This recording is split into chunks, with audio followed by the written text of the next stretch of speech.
keessa jechuun dhugaani ba'a. Sagalee uummataa cufuun ni danda'ama jechuun yaadan, garuu qalbii uummataa hin to'atan. Abiyyiin paayeera mootummaa baay'ee filannoo sobaa keessa hedduu mootummaa raaree yoo soowwan rukutaa jecha uummanni gaaffii qaba. Haqqi eessa jira jechuun mootummaa isaaniira. Abiyyiin paayeera sagalee keenya hin cabsu, dhugaa yeroo dheeraaf ukkaanfamte hin turu. Har'a jechuun sodaa, bor jechuun dammaqiinsa. Uummanni dammaqee jechuun mootummaaf rifaasisa.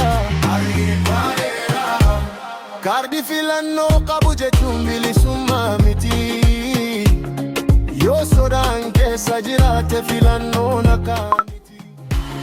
Namni dhugaa dubbatu yoo doorsifame, akkamitti jechuun uummanni bilisaa jedhamee amaname.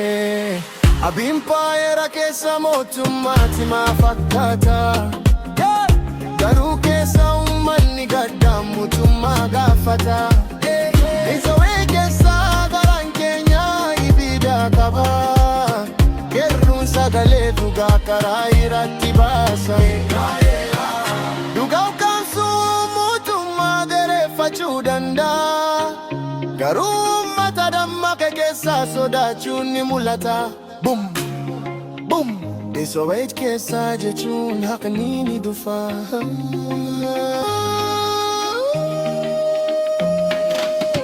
Miidiyaan isaanii odeessa isaanii qofa faarsa, garuu keessa biyyaatti uummanni rakkoo keessa jira.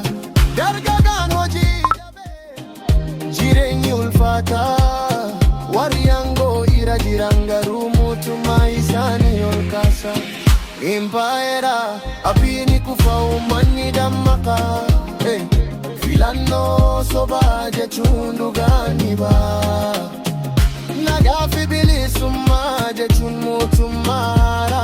Kerruu paawur sagaleen uummataa mootummaa caalaa. Nuti nagaa barbaanna, biraattis bilisummaa sunu karaa wabuutiin waltaanaa Oromiyaa. Iyya godhanna nafranya uf keessa baasna sirnaabii. Ameesni kuffisna alaabaan keenya, alaabaan keenya alaabaa bilisummaa Oromootiin, innis diimaa magariisa diimaa.